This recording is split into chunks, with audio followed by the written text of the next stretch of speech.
So what's up again mga guys, no? So ayan, nandito na tayo sa Edmonton Chess Club guys, at nag-conference pa sila sa taas.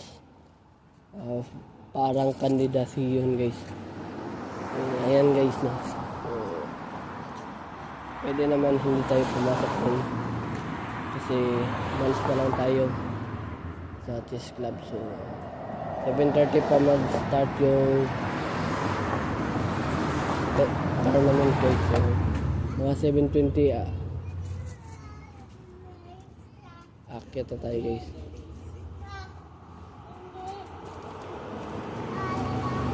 So ayan guys, no? Ang kitang bata guys. So yun na guys, malikot yung camera. Ayan guys, ang kitang bata, parang pamangkin ko. Ang cute talaga. So, na-miss ko na yung pamangkin ko guys, no? Si Nap Nap, yung tawag ko sa kanya. Namamansin na siya guys. Di katulad nung dati. Hindi pa siya namamansin. Pasensya na guys, tumalikot ko kanila. Ayan guys, no? Dito pala ako nagpa-haircut guys, no? Karen Barbershop guys. Dito lang yan. 124 Street.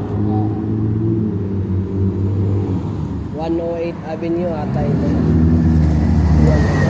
109 Avenue pala. So, ayan guys. So, dito pala yan. Sa harap ng simbahan. So, ayan. Kung sino man ang taga Edmonton dito na gusto magpa-haircut, nandito na sa malapit.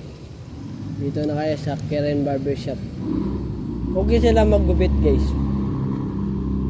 So far so good. Pang tatlo na rin ako nakapagupit dito.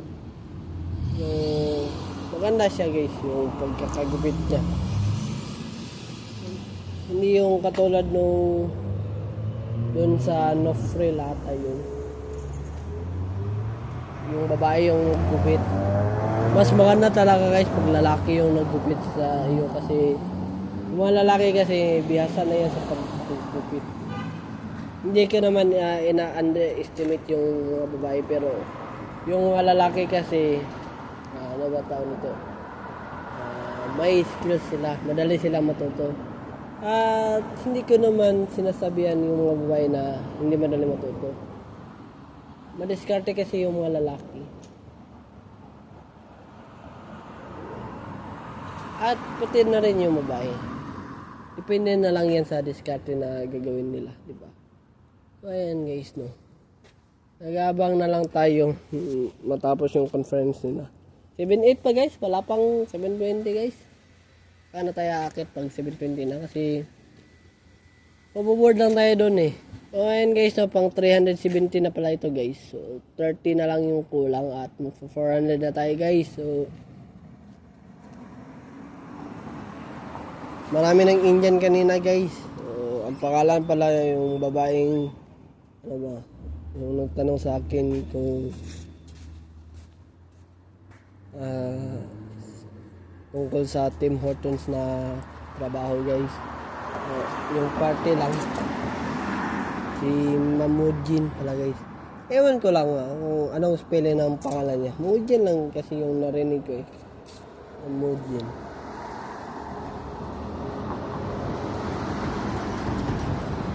Diba guys? So nag-gym tayo kanina guys, kunti lang.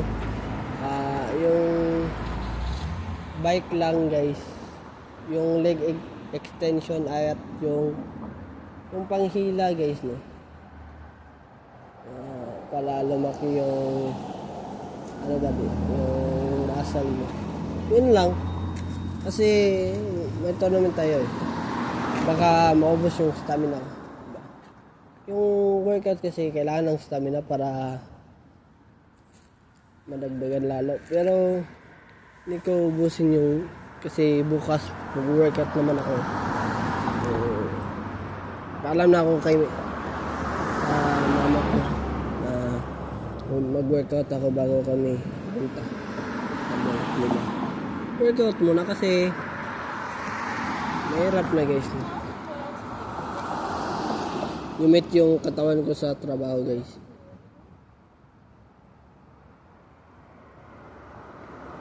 So, bukas wala akong trabaho bukas kasi napalam ako ni Mambet. So, buti na lang. Kumain.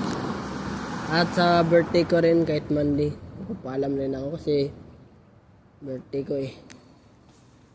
Sasabihin ko na lang na off ni Mama. Hindi naman ako palagi magpapaalam ni Mambet. Minsan lang.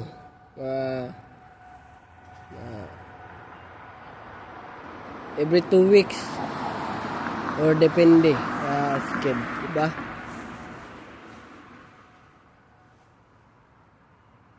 So, try kong magpaalam kay Mambet. Sana pumayag siya, no? Kasi birthday ko yan eh. Kunti na lang yung isi-celebrate ko kung ganun lang naman. Diba guys? So, ayan guys, no?